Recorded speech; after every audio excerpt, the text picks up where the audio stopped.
Numerical number 12.11। इस numerical में एक रे ऑफ लाइट एयर से आ रही और लिक्विड में एंटर होती है। तो इस न्यूमेरिकल के लिए एयर इज रियल मीडियम और लिक्विड जो है वो डेंसर मीडियम होगा, और एंगल ऑफ इंसिडेंस गिवन है जो कि रियल मीडियम में बन रहा है, दैट इज 35 डिग्री, और लिक्विड का रिफ्रैक्टिव इंडेक्स गिवन है 1.25, और एयर जो है वो रियल मीडियम है और उसका रिफ्रैक्टिव इंडेक्स 1 होता है। एयर का रिफ्रैक्टिव इंडेक्स 1 होता है। अब इस न्यूमेरिकल में एंगल ऑफ रिफ्रैक्शन फाइंड करना है और क्रिटिकल एंगल फाइंड करना है। तो एंगल ऑफ रिफ्रैक्शन फाइंड करने के लिए इक्वेशन यूज होगी n2 over n1 equals sine of angle of incidence over sine of angle of refraction. यहाँ पे n2 is the refractive index of liquid, n1 is the refractive index of air। अब इस equation में angle of refraction is unknown, तो इसको find करने के लिए सेपरेट करेंगे, और सेपरेट करने के लिए इसको रीअरेंज किया। तो रीअरेंज करने के बाद इक्वेशन बनती है angle of refraction is equal to sine inverse of sine of angle of incidence into n1 over n2। Critical angle find करने के लिए इक्वेशन यूज होगी n2 over n1 equals sine of angle of refraction over sine of critical angle. अब यहाँ पे हमें angle of incidence या critical angle find करना है, तो उसे सेपरेट करते हैं, रीअरेंज किया। तो रीअरेंज करने के बाद जो इक्वेशन बनती है वो है एंगल ऑफ इंसिडेंस और critical angle is equal to sine inverse of sine of angle of refraction into n1 over n2। अब यहाँ पे एक चीज नोट करें कि इन दोनों इक्वेशंस की जो लेफ्ट साइड है वो तो सेम है, लेकिन जो राइट साइड है वो सेम नहीं है। कि इस इक्वेशन में जो ऊपर वैल्यू है वो sine of angle of incidence है, लेकिन इसमें जो ऊपर वैल्यू है वो sine of angle of refraction है। तो अब ऐसा क्यों है? होना तो ये चाहिए था कि अगर यहाँ पे sine of angle of incidence है तो यहाँ भी angle of sine of angle of incidence होना चाहिए था।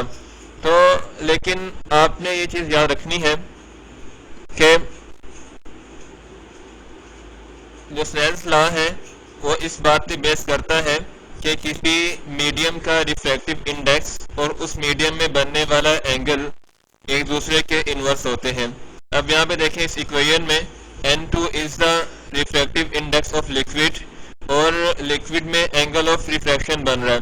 तो अब ये रिफ्रैक्टिव इंडेक्स ऑफ लिक्विड और एंगल ऑफ रिफ्रैक्शन एक दूसरे के इनवर्स है, और यहाँ पे n1 is the refractive index of air और एयर में एंगल ऑफ इंसिडेंस बन रहा है, तो उसका साइन और उस मीडियम का रिफ्रैक्टिव इंडेक्स इनवर्स है।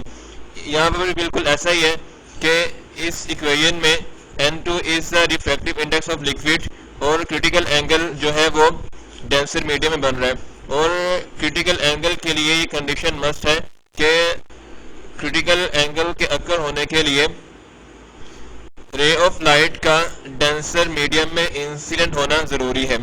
तो यहाँ पे लिक्विड का रिफ्रैक्टिव इंडेक्स जो है वो लिक्विड में बनने वाले क्रिटिकल एंगल के इनवर्स है। इसी तरह n1 एयर का रिफ्रैक्टिव इंडेक्स, और इस केस में एयर में एंगल ऑफ रिफ्रैक्शन बन रहा है, तो हवा का रिफ्रैक्टिव इंडेक्स और हवा में बनने वाला एंगल एक दूसरे के इनवर्स हैं, और स्नेल्स लॉ जो है वो इसी कॉन्सेप्ट पे बेस करता है।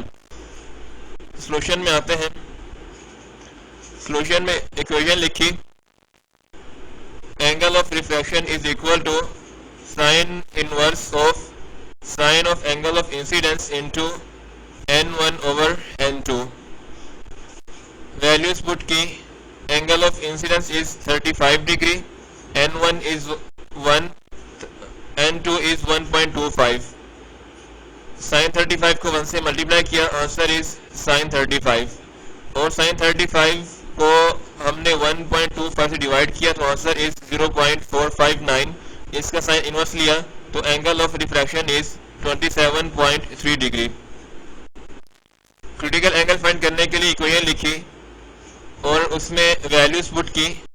साइन आर जो है वो 90 है, क्योंकि क्रिटिकल एंगल उस वक्त बनता है जब एंगल ऑफ रिफ्रैक्शन 90 के इक्वल हो जाता है। तो जब एंगल 90 के इक्वल होगा तो यहाँ पे साइन 90 जो है वो 1 होता है।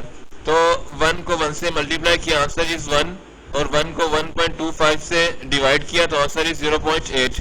0.8 का साइन इनवर्स लिया तो क्रिटिकल एंगल आता है 53.13 degree. That is the answer for second part.